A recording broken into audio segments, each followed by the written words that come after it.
안녕하세요. 썰레발TV 썰파입니다. 오늘은 아슬아슬한 박빙의 승부에 대해서 썰레발을 풀어보고자 합니다.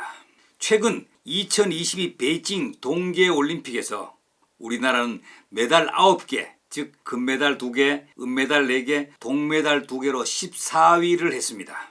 그때 국민들은 코로나 전국에서도 틈틈이 올림픽의 좋은 경기를 보면서 우리나라 선수를 응원했던 즐거움이 있었습니다. 그런데 중계 방송 시 아슬아슬한 경기를 펼칠 때마다 많이 듣는 용어가 있었습니다. 또한 이번에 우리나라 20대 대통령 선거에서도 뉴스 시간마다 정말 지겹고 유독히 많이 들었던 말이지요. 그 말이 바로 박빙이라는 말입니다. 워낙 잘 쓰는 말투이기는 하지만 박빙이라는 단어의 의미는 대충 알지만 대부분 정확히 모르는 말이기도 합니다. 간혹 빅뱅으로 잘못 말하는 경우도 많지요. 이 박빙이라는 말은 어떠한 대결 국면에서 많이 사용되는데요. 주로 스포츠나 정치 선거판 등에서 승부를 가려야 할 때 주로 쓰입니다. 박빙의 승부를 펼치고 있다라고 하면은 결과를 예측할 수 없는 초접전을 펼치고 있다는 뜻입니다. 이번 선거 개표 실황을 중계할 때 유독히 이 말을 많이 썼습니다. 박빙은 한자 말로서 열불 박자의 얼음 빙자입니다. 즉 박빙은 살얼음을 뜻합니다. 이 한자 말에 의자를 붙인 말투로는 박빙의 승부라는 말이 널리 퍼져 있지요. 얇게 언 얼음을 뜻하는 것으로 깨어질 듯한 살얼음의 두께의 아주 근소한 차이의 승부를 말하지요. 또한 승부라는 한자말도 이기고 지는 것을 뜻하며 다른 의미는 없습니다. 비슷한 표현의 우리말로는 살얼음판 같은 경기, 살떨리는 경기, 아슬아슬한 경기, 조마조마한 경기, 손에 땀을 쥐게 하는 경기, 땀나는 경기 등이 있습니다.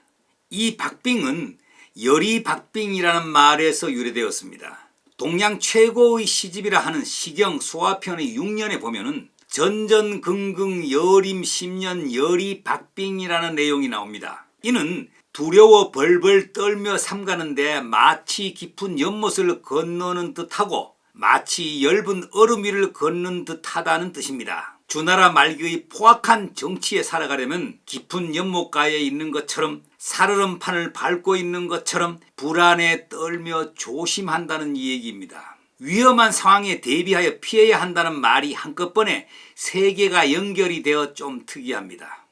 살얼음판을 걷는 것은 정말 불안과 두려움으로 가득합니다. 살얼음은 살짝은 얼음을 말하지요. 이 살짝한 얼음은 쉽게 깨어지거나 갈라져 큰 사고로 이어질 수 있습니다. 겨울에 냇물이 살짝 얼었다면 그 위를 함부로 디디면 안 됩니다. 얼음장이 순식간에 와장창 깨지면서 빠지고 맙니다. 겨울철 뉴스에서 호수의 얼음판이 깨져 익사했다는 보도가 가끔 나오는 것이 이러한 경우입니다. 박빙과 비슷한 말로 두 사람이 별 차이가 없다는 것에 해당하는 사자성어가 있습니다. 대부분 알고 있는 내용이죠.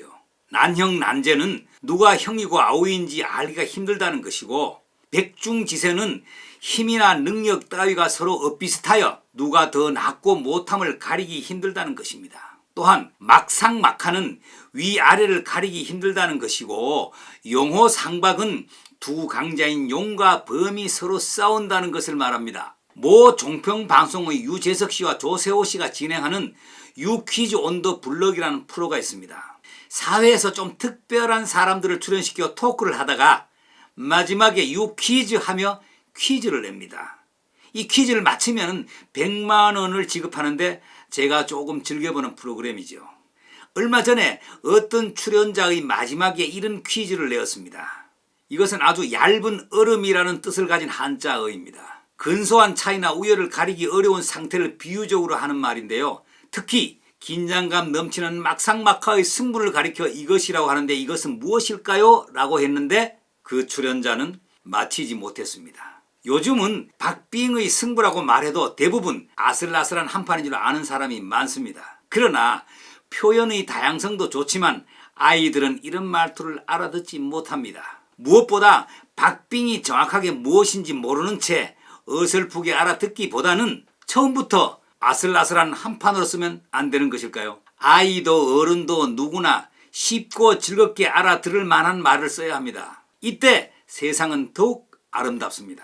어떤 상황과 삶이 녹아난 말을 쓰고 서로서로 잘 알아듣는 말이 좋습니다.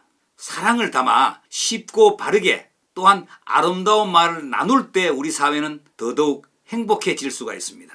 감사합니다.